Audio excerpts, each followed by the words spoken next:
Willie Geist alongside me, NBC News Capitol Hill correspondent, the host of KCDC on MSNBC. Laser Rock. Casey Hunt. Thank you, John Heilman. Also with us, as you just heard, national affairs analyst for NBC News and MSNBC, John Heilman, and next to him, the great. My seat looks really low. Donnie Deutsch, why don't you pop yourself up? I got this. Look, come on up. Come on up. I got to do this. The world is finally starting to understand that you are actually not. You're a little person. No. I'm a healthy 5'10". Now, is this a little better? Now you look like you're on a high chair. What's going on with you? Where's my maple? I'm getting a view I'm not interested in having this early in the morning, Donnie. If you could lower your chair. Also with the New York Times reporter Michael Schmidt, senior reporter at Vanity Fair and an NBC News and MSNBC contributor, Emily Jane Fox, and with us from Washington, NBC News national political reporter Heidi Przybyla, and White House bureau chief at the Washington Post and political analyst for MSNBC and NBC News, Philip Rucker. Joe and Mika are off, but be back on Monday. So busy morning, guys, right?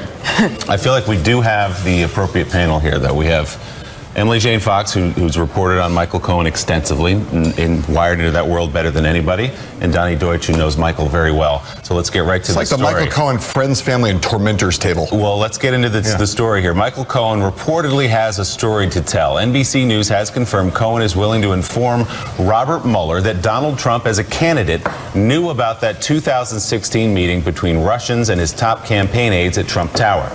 A knowledgeable source says the president's former attorney is willing to tell the special counsel that Donald Trump Jr. told his father in advance of the meeting. Cohen's claims first were reported last night by CNN, whose sources say Cohen does not have evidence to back up his story.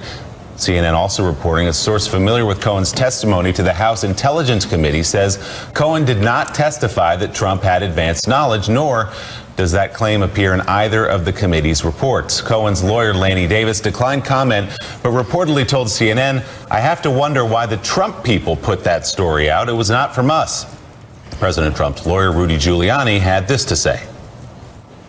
I expected something like this from Cohen. He's been lying all week. I mean, he's been lying for years. I don't see how he has any credibility. I mean, this is basically if you had a trial, and there won't be a trial here, but if you had a trial, you'd say, well, which lie do you want to pick? You want to pick the first lie, the second lie, or maybe some new lie? There's nobody that I know that knows him that hasn't warned me that if he's back up against the wall, he'll lie like crazy, because he's lied all his life. All right, so Emily Jane Fox, let's like he's talking about Donald Trump. I was thinking the same exact thing. It sounded like if you took those words and applied them to the President of the United States, you'd be like, that sounds like a pretty Let's talk about what Giuliani was talking about in that case, though. He's talking about Michael Cohen there. Emily, it is true, according to CNN, that Michael Cohen does not have evidence of his claim here. It is true that it does not appear in either of the reports that came out of the House Intel Committee. Cohen also testified last year before the Senate Intel Committee, so he didn't bring up this allegation there either. According to your reporting, is he willing to present some evidence that he knew that Donald Trump knew in advance about this meeting? Yeah, I had reported on Monday that Alt had said that he had information that Robert Mueller and his investigation would be interested in, and 3 people at that time told me that some of that had to do with that Trump Tower meeting. So this has been something that has been in the air and in the orbit and talked about in Cohen world. It is my sense that there is not necessarily a smoking gun, a piece of evidence that the government had collected from his apartment, hotel room, and office, but that doesn't mean that he's not able to provide context. There were other people in the room. Rudy Giuliani denied last night on CNN that the other people in the room had said that, but the real issue here is that there are credibility issues on both sides. We know that Rudy Giuliani was untruthful on Friday when describing the audio recording that was released. He said it was completely exculpatory, that it was the president who brought up paying with a check, and I think it's pretty clear from the audio recording that we've heard now that that is not what Michael Cohen and the president had talked about in that conversation. And so it's hard to know who is telling the truth, but I think what is clear is that Michael Cohen believes he has a lot to offer prosecutors, but the fact that this came out limits his ability to do so. This is not a great day for Michael Cohen, and people in his orbit are frustrated and furious and feel like this is not what they wanted to have happen, and this is not how they wanted this to play out. And it is true, Michael Schmidt, that this report comes out at a time when Cohen does feel like his back's up against the wall, when he has taken a more aggressive stand, hiring Lanny Davis, putting Lanny Davis out on TV, providing those tapes to CNN, of course, and that perhaps this piece of information that Cohen says he's willing to provide to Robert Mueller would get him out of trouble elsewhere. Yeah, so he has two problems with the Justice Department. He has a New York problem and a Washington problem. And what he wants to do is he wants to use anything he has to offer to solve both of them. So could he make a global deal with the Justice Department? Could he sit down and say, look, I know Mueller's interested in this. I know the guys in New York want to know this. Here's my exposure. Can I do that? You need a very skilled lawyer to do that. And the Justice Department is going to frown, I think, upon this continued public discussion that has gone on with these lawyers, with Lanny out there discussing things the way that he has. I'm not sure how this has helped Michael Cohen. I'm just not sure. What's clear, Donnie, is that we're a long way from, I would take a bullet, Donald Trump in terms of where Michael Cohen's head is right now. Yeah. And his stance toward the President of the United States. We're about as far away from that as you can possibly get. And to jump off of Emily's point also, Michael, in my past conversation with Michael, what Michael has made very clear to me is, number one, and this is a man he worked for over a decade, nothing went on in this business without Donald knowing about it. And he had led me to believe that he could bring Trump back to Russia. That he, what came out yesterday to me was not a surprise based on conversations Michael and I had that without a specific piece of paper, that there were, I don't want to use his exact words, but that everything that was going on, Trump knew about. Did he reference this meeting in particular when you talked to him? Yes, he did. And this was several months ago, and maybe somebody else was even in the room when that happened, when that discussion happened. This is what it's going to come down to. And I think Michael, to Emily's point also, is frustrated because other than one or two of the statements he's made, he really, by his lawyer's advice and by his friend's advice, has understood it's time to be quiet. What's happening is he's kind of being pulled out, and he's very caught in between, I know I've got to lay low, I know I've got to wait for my day in court, literally and figuratively, but I got to punch back once in a while. And there's this constant battle, frankly, between Lanny and his attorneys. How hard his attorneys, obviously, are clearly saying to him, nothing. Right. And so there's that kind of emotional daily roller coaster of how he does it. I also think attached to this, we'll get this later in the show, the biggest story of yesterday, or probably last month, is Weiselberg, the CFO, that Emily also broke. Trump Organization CFO. The CFO of the Trump. Yeah. That, and I've said this from the beginning, this is going to come back to 15 years or 20 years or 30 years of slimy, dishonest, underhanded business dealings. And you're going to connect that with Russia and everything else. And I think there are going to be things that come out we haven't even thought about. Michael's got a piece on that we'll talk about in just a sec. John? So this isn't the first time we've heard this assertion from someone who knows Donald Trump really well. Steve Bannon, in Michael Wolff's book, asserted this. Now, Steve Bannon was not actually in the Trump campaign in the relevant time frame. So his comments about this are seen as speculation, informed speculation, and retroactive informed speculation.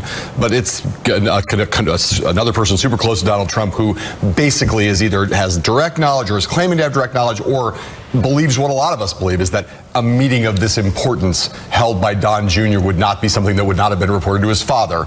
I think that rings true to a lot of people. The question I have for you, Emily, is this. You were early, ahead of everybody, on the notion that when the information came out that there was a tape, that it was not Michael Cohen who would have put that out, that it was the Trump side. That was something you were way ahead on. The suggestion is, again, is that that's happening now again, that this isn't Michael Cohen who put this out, but somehow this is being put out by Donald Trump's side. I understood in the first instance why the Trump people would have wanted to get ahead of a tape and try to contextualize it, try to spin it, try to set it up if they knew it was going to come out anyway. What is, A, do you think this is the Trump people for sure who put this out, number one, and number two, this new information, and number two, this is different. There's not a tape to contextualize. What does the Trump side have to gain in on this particular claim? If it's uncorroborated, there's no actual factual basis, there's no piece of evidence he has. Why would the Trump people do that if it is, in fact, the Trump people who've done it? I'll tell you what the Cohen orbit believes about this, because I think that the waters here are so muddy and it's so hard to understand anyone's motivation in any of this, and I think you could probably argue both sides. But in Cohen world, the discussion is, how does this serve us? For this to be out here, there's absolutely no benefit for Michael Cohen. He is not seeking a pardon. From everything I know in my reporting, that is not something he's interested in, not something he's looking for, so he's not sending a smoke signal there. This could potentially hinder his ability to cooperate with prosecutors if they feel like a card has been taken from his deck and he doesn't have as much to offer him now. The Trump motivation, look, Michael Cohen was very vocal in his Stephanopoulos interview on ABC a few weeks ago. There were two things that stuck out to me from that interview. There was one, the fact that Stephanopoulos knew to ask about payments to women, which now came out in the recording, and Stephanopoulos knew to ask about the Trump Tower meeting. And at the time, I had said, it's interesting that those two things were asked about. I don't think that that was an accident. So Rudy Giuliani and the legal team had sort of a preview of two cards in Michael Cohen's deck. And so it's possible that because they knew that those were two things that were on Michael Cohen's mind, because there was maybe this meeting that happened and people in Trump's orbit maybe were in that meeting in Trump Tower, that they're trying to get ahead of two things that Michael Cohen had signaled he was willing to talk to investigators about. If Michael Cohen's reported claims are true, and again, there's no evidence yet presented to that effect, that Donald Trump Jr. told his father in advance of the June 2016 Trump Tower meeting with Russians, it would contradict claims from Trump and his son after the New York Times broke this story 1 year ago. A lot of people are going to want to know this about your father. Mm-hmm. Do you tell your father anything about this? No. It was such a nothing. There was nothing to tell. I mean, I wouldn't have even remembered it until you start scouring through the stuff. Did you know at the time that they had the meeting? No, I didn't know anything about the meeting. But you know, you get this. It must have been a very unimportant meeting because I never even heard about it. No one told you a word, nothing. I know we talked about this in the plane a little bit, but nobody. No, nobody told me. I didn't know that. It was a very unimportant. It sounded like a very unimportant meeting. So there we have a piece of Michael Schmidt's conversation with the president and Maggie Haberman, his colleague. But Heidi Przybyl, I want to go to you first on the congressional side of this, because they're saying that, this never came up in the House Intelligence meeting. Is it possible that Donald Trump Jr. lied to Congress? It's possible. We don't know exactly because we don't have those transcripts. But I will note a very important timeline in this in terms of who's going to be questioned additionally about this, in terms of Don Jr., what he knew, and also Paul Manafort and what he knew.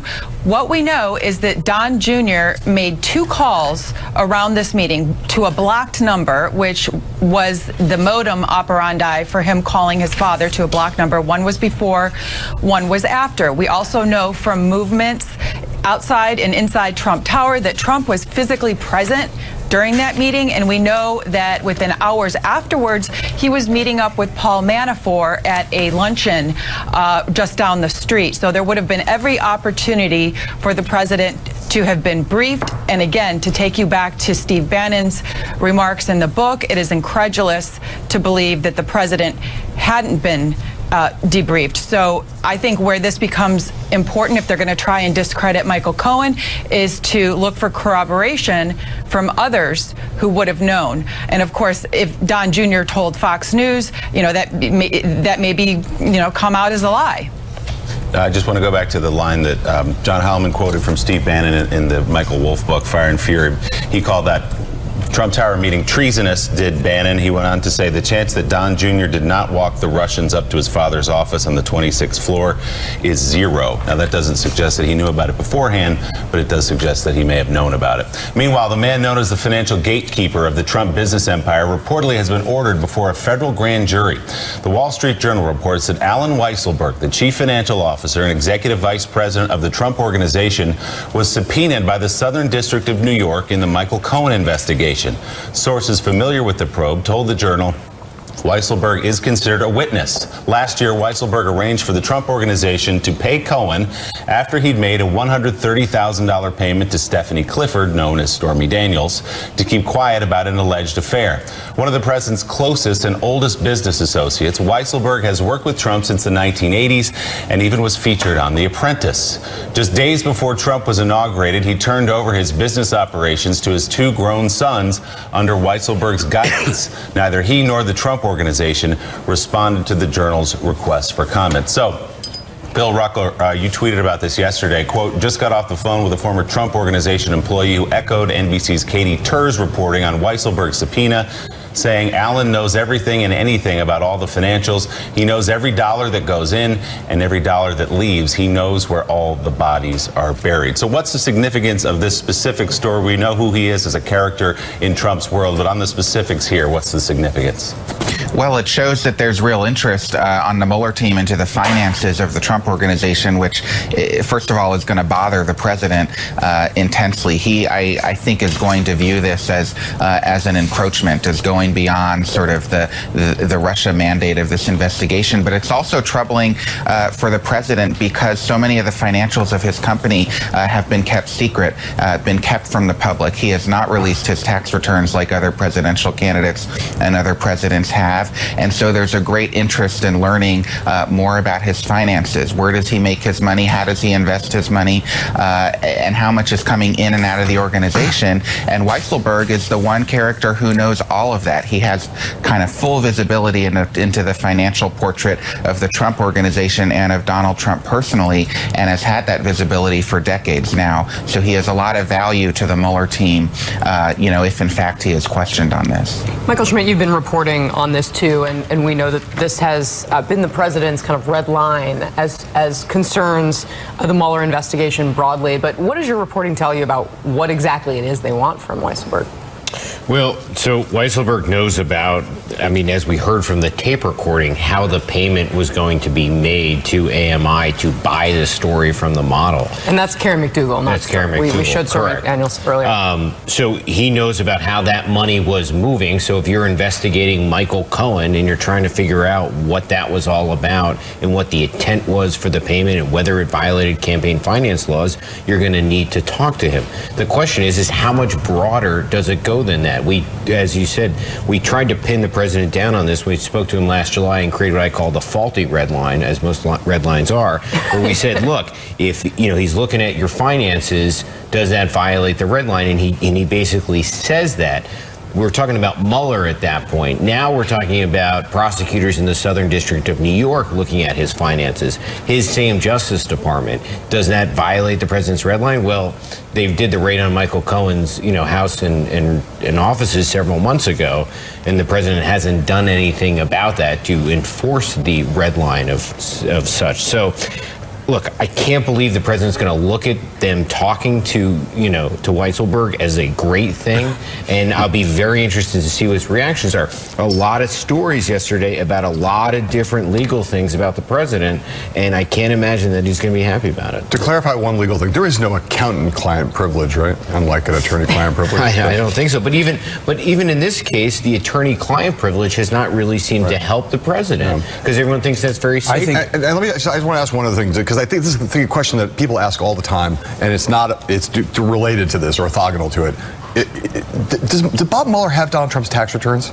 Is that a reasonable presumption? Would he have access to those? Because it's a question that's kind of swirled around ever since the Mueller probe started. Does he have full visibility into the president's finances in a way the American people don't? So we've never been able to answer that question in a reporting way. No one has been able to in anything. But if you talk to folks, you talk to prosecutors, you talk to current and former, DOJ types, they say there's no way you would do a big white-collar investigation without starting with the tax return. And there's no bar to him, given the kind of prosecutorial power he has. There's no reason why he would be in some way prohibited from having those tax returns. It's a request that he has to make, and he has a lot more powers. I want to go back to this Weisselberg thing, because everybody's been talking about Cohen would maybe be a John Dean.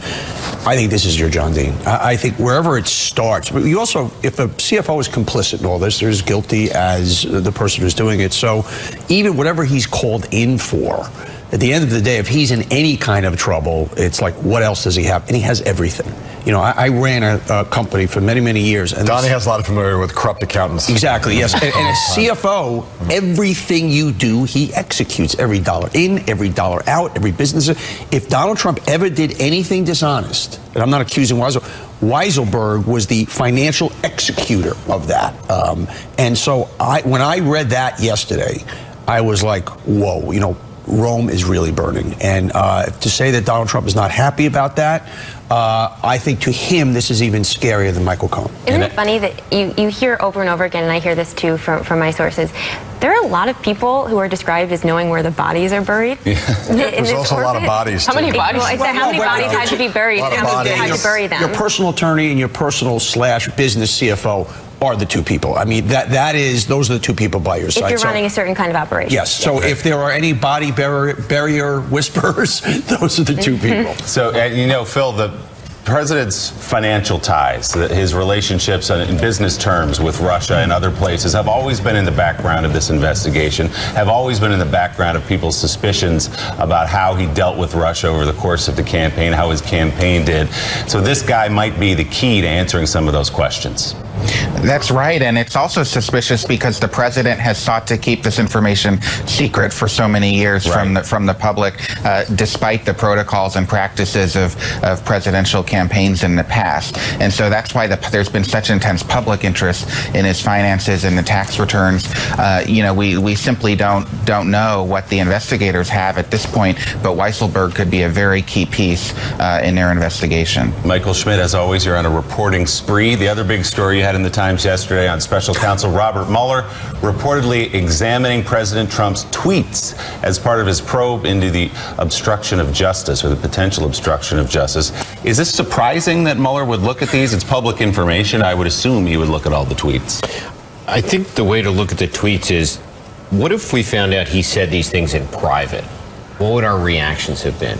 And I think that we would say, wow, I can't believe the president was doing this. I can't believe the president was trying to influence these folks in this way. And because the president has done it publicly, we kind of lose sight of that. So if you're looking at trying to understand the president's intent, why did he do these things? Why did he take all of these different actions with Sessions and with Comey and with his own lawyers at the White House? Then you have to look at the things that he said himself. These statements that give you an insight into his thoughts. And most lawyers would tell you, if you're under investigation, don't talk about it. Especially if you're under investigation for obstruction, you really shouldn't talk about it. But he has continued to do that.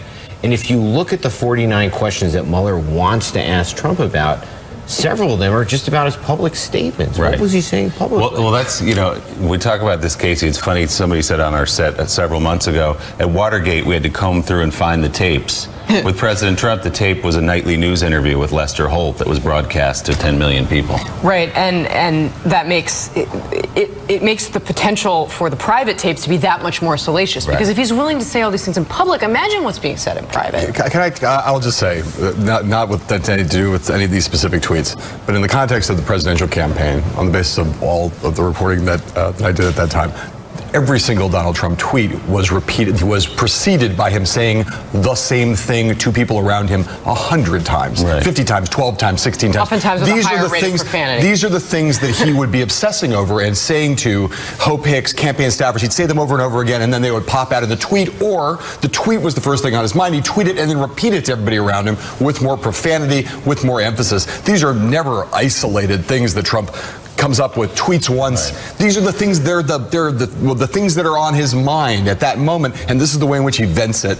Again, I can't speak to any specific tweet, but the pattern of Trump is that the Twitter thing is one expression of the mental echo chamber that is what's going on in that head of his at any given moment. All right, Emily, before we let you go, what should we look for next here with Michael Cohen? I know you say he's frustrated about this latest story.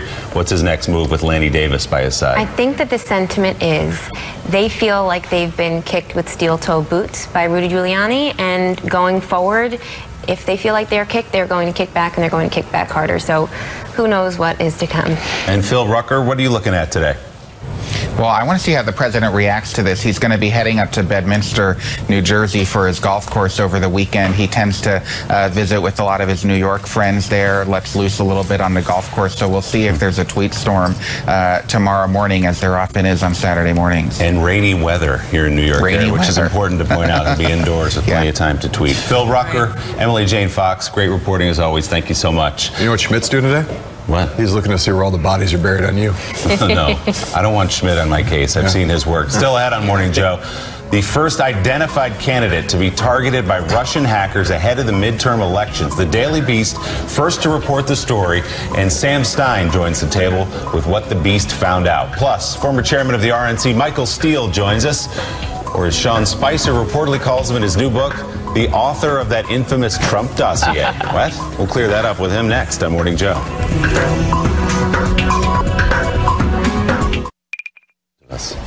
Former White House Press Secretary Sean Spicer's new book, reportedly full of mistakes and errors. ABC News White House correspondent Jonathan Karl wrote in a recent review for the Wall Street Journal that Spicer's memoir is, quote, much like his tenure as press secretary, short, littered with inaccuracies, and offering up one consistent theme: Mr. Trump can do no wrong. Well, here's one example. John Karl points out to us, quote, Mr. Spicer has not been well served by the book's fact checkers and copy editors. He refers to the author of the infamous Trump dossier as Michael Steele, who is in truth the former chairman of the Republican National Committee and not the British ex-spy Christopher Steele. Although possibly one of the co-authors of the dossier. Well, Michael Steele was an MI6 agent for a time, and he joins us now. Michael, good morning. What hand did you have in the dossier, and why have you kept it quiet for so long? I just have, the only thing I have to say is Steele, Michael Steele. There it is. There it is. You're hired. And here on set with us, politics editor for the Daily Beast, Sam Stein. Sam, good morning. Hey, good to see you. Yeah, of course. You were admiring Donnie's look today, his summer look. I was going to wear the same exact outfit. I'm so glad I didn't do that. You know, even when I demonstrate, can I say Donnie's suit is greater than your entire net worth? Sam. Yeah, probably. See, even when I show the proper respect for the show and dress with sartorial splendor, I still get abused. Well, not I'm not just with you. Was that a compliment? Complimenting you. Thank you. Sam's riding the prep school look forever. Nobody wants to see that Baby Gap T-shirt, Donnie. Nobody wants to see that Baby Gap. What was that movie with Brendan Fraser? Like School Ties. There you go. Yeah. That was a good movie. It is about Damon was in it. Yeah. All right, let's get to the Daily Beast big scoop last night. Democratic Senator Claire McCaskill of Missouri, first identified candidate now to be targeted by Russian hackers ahead of the midterm elections. And they don't know what they're getting into. The Daily Beast was the first to link McCaskill to phishing attempts to infiltrate her campaign through staff's email passwords. Around the time of the hack attempt, President Trump was in Missouri chastising McCaskill and asking the crowd to vote her out of office. We first learned of Russia's midterm hacking attempts last week during a security forum. Earlier this year, we did discover that a fake Microsoft domain had been established as the landing page for phishing attacks, and we saw metadata that suggested those phishing attacks were being directed at 3 candidates who were all standing for election in the midterm elections. I can tell you that they were all people who, because of their positions, might have been interesting targets from an espionage standpoint as well as an election disruption standpoint. Senator McCaskill has been highly critical of Russia and is a top Senate Democrat facing tough re-election this year. She issued a statement saying the cyber attack was unsuccessful and, quote, it is outrageous that they think they can get away with this. I will not be intimidated. It's an amazing report, worth everybody's read at the Daily Beast. Sam, why Senator McCaskill, according to the reporting of you guys? Well, that's a really good question. I think it's also an unanswered question. There is the coincidental timing of Trump going to Missouri saying, we got to vote her out, and then within the month this happens. She was highly critical of Russia. She's also been highly critical of WikiLeaks. Yeah. But those are circumstantial. We haven't figured out why it was targeted at her, although she is one of the more vulnerable senators up in 2018. But what really struck me about this was just how unsophisticated the whole thing is, really.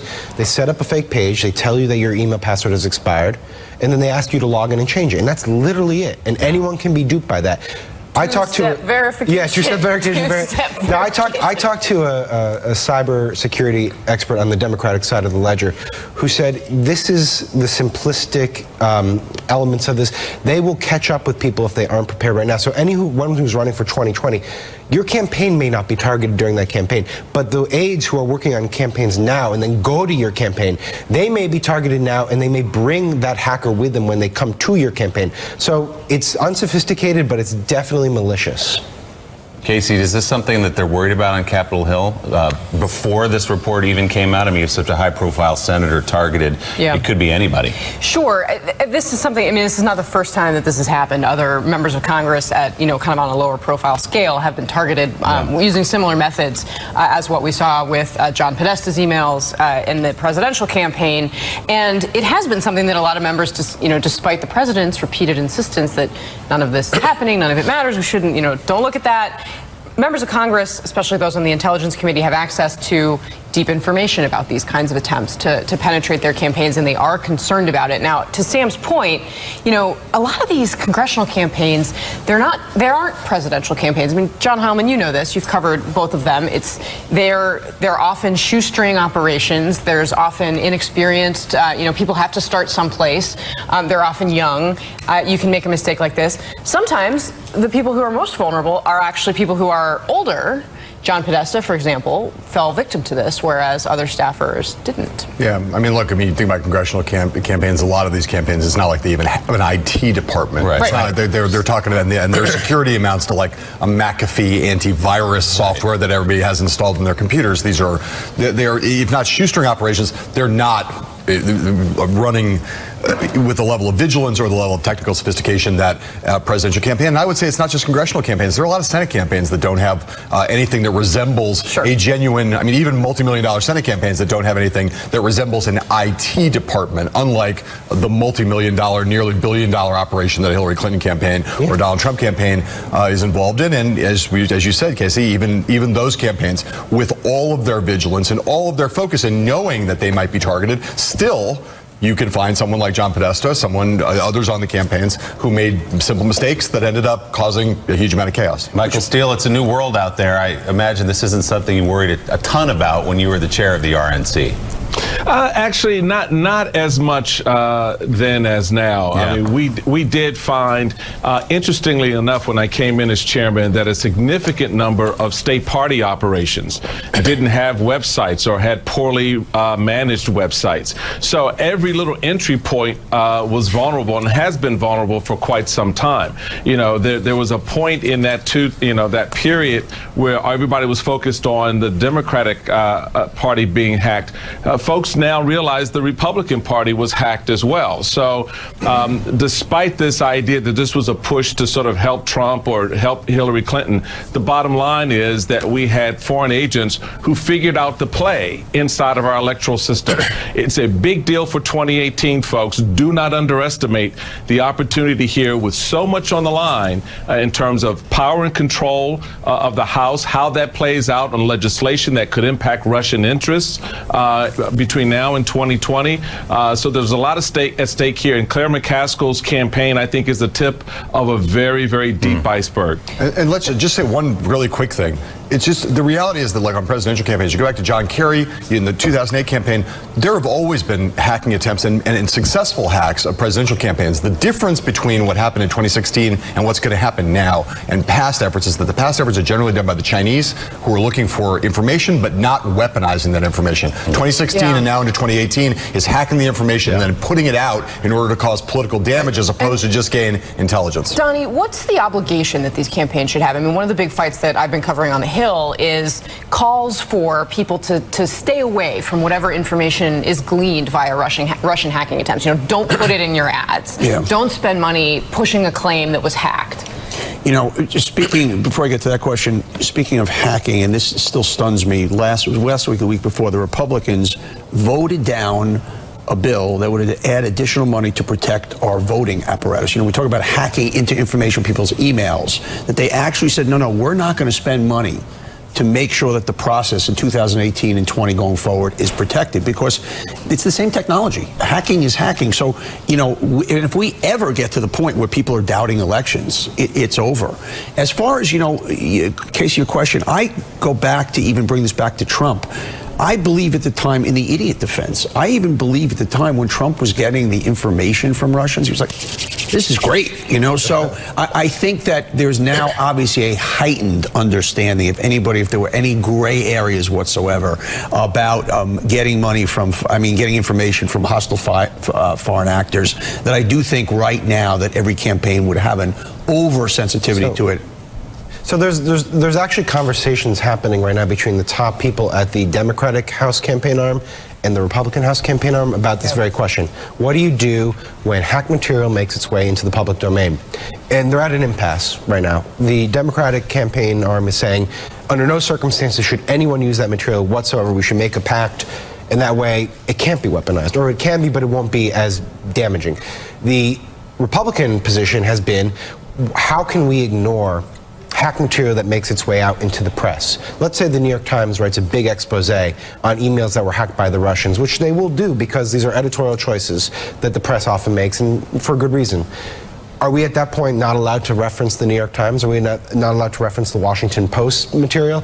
And so that's where the impasse is. And I don't see how you bridge that divide. I know they're trying to figure out a way, but if it's out in the public domain and the Republicans say we should have to use it, Democrats are saying, no, you can't use that. Well, that's what happened in the 2016 campaign with the Podesta emails. They just flooded out into the public sphere, and I think there's some evaluation now about how that should be handled. In the 2016 campaign, there was, I believe, one instance where on the debate stage, a candidate specifically referenced, not the presidential, congressional, specifically referenced hacked materials. That would have been a step too far in the current discussions that they're talking So about. Heidi Przybyla, as you cover Capitol Hill, we have now this very public case of Senator McCaskill, attempted hacking, not a successful one. What's the level of concern you pick up among other members? I think there is a divide between the Hill and between this administration, because you saw just recently the Department of Homeland Security Secretary Kirstjen Nielsen kind of downplay this threat. And at the same time, if there is one issue where Republicans and Democrats are aligning, it is on the issue of election security. They've already, without making a lot of hay, dispersed more money to the states for election security. There is now pending consideration for another disbursement of money to the states. To the question of why Claire McCaskill, though, as you guys were discussing earlier, I mean, why don't we just go with the most obvious explanation, which is that Donald Trump has had no pretense, unlike with some of the other red state Democrats, of having any kind of a good relationship with Claire McCaskill. He went to Missouri and criticized her in her own state, unlike what he's done with some of these other red state Democrats. She came out early in opposition to Brett Kavanaugh, unlike the other red state Democrats. So they've had this friction from the beginning. She's an obvious target. And that is where you see the interests of these Russian bots and the Russian campaign align directly with the president. It will be interesting to find out who those other two Democratic members are, and also to understand what the scope is going into 2018, because Facebook, Zuckerberg was just questioned in a conference call recently, and he flat out refused to say what they know about what's already going on in 2018 on his platform. Worth reading the piece at the Daily Beast today. Coming up next, we'll bring in Axios' Jonathan Swan with his new reporting on the Michael Cohen story.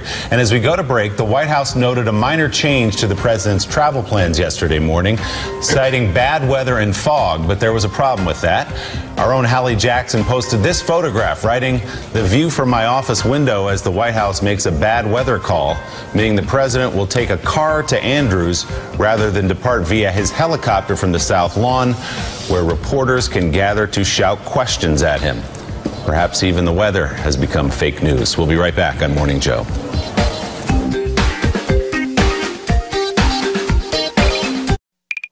Joining us now from Washington, national political reporter for Axios, Jonathan Swan. Jonathan, good morning. You've got some new reporting on Michael Cohen. We've been talking about his story this morning. You're looking at his rapidly changing view of President Trump. What did you find? Michael Cohen told friends after the Helsinki press conference he felt that was a turning point in the Trump presidency, and he said that he's long questioned Trump's fitness to be president, but had no occasion to question Trump's loyalty to the country. Quite a different thing. I texted with Michael Cohen about this, and quite significantly, he didn't deny it. He said that he wasn't going to comment on somebody's innuendo. I said, "Well, Michael, we're writing this, so would you like to deny it?" And as Emily and others who on the panel who've dealt with Michael know, he's never shy to correct you when you have something wrong. So I thought that was quite telling. Jonathan, he says he's long questioned the president's fitness to be president. He defended him at every turn until about a month ago.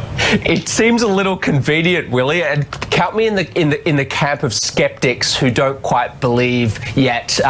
TBD on Michael's moral awakening. I'm still kind of putting a little asterisk next to that one. But look, two things out of last night.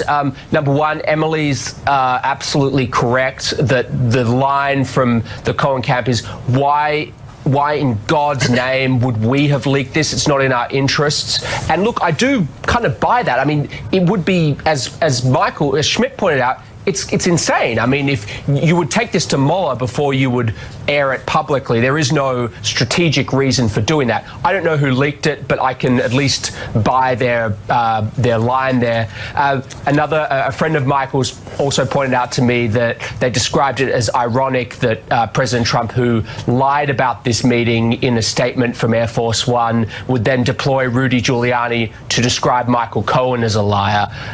So, you know, that irony was not lost on them. Donnie, the idea that Michael Cohen turned because of Helsinki brought a smile to your face. Yeah. Well, it's interesting. I spoke to him the day after that, and he was like, could you believe it? I mean, so I think it's continued validation of decisions he's made. So that was not a turning point. That was maybe the opposite of buyer's remorse. It was buyer's validation. Yeah. Isn't this just the simplest thing in the world? It's always been the simplest thing in the world. Michael Cohen has realized that there's no loyalty from Donald Trump in heading in his direction, and now he's going to save his skin. It's that simple. This has nothing to do with anything else. It's just about, I got to protect myself and my family. I'm not going to go to jail for some guy who's totally manifestly disloyal to me. The irony in all this, or the bizarre part about Trump, and I've talked about this on TV, is at the beginning, to the point where I couldn't understand. I would say to him, Michael, what are you doing? And he just, in his DNA, it wasn't in him to turn on Trump. And yes, I don't think there needs to be any more prognostication of what's happening here. So, Jonathan, is your view, and you're reporting out of the White House, that Michael Cohen is a dangerous problem for this president, or do they feel they can discredit him in a way that Rudy Giuliani tried to do last night? They were, well, firstly, just to Donnie's point, just to be clear, I don't believe that Michael Cohen, this was a turning point for him. I just think it's interesting that he's saying this to people. It's more of an indication that he has really quite violently turned against the president and questioning his loyalty to country and things like that. I don't believe for a second that this was an actual turning point. Inside the White House, look, when the revelation came out about the SDNY investigation and Cohen's office being raided, there was no single event that got people's attention and rattled people around the president like that. And I don't know about, I mean, I'm curious to know about the Weisselberg. I still don't have firsthand knowledge of how Trump's reacted to that, but that seems to me the only event that has the same level of personal exposure to Trump. A guy who's been at Trump's side for something like 35 years. Jonathan Swan, you can find his reporting at Axios. Jonathan, thanks so much. Thank you. Still ahead this morning, North Korea has handed over the remains of U.S. servicemen killed during the Korean War. We'll go live to the Pentagon for the very latest next on Morning Joe.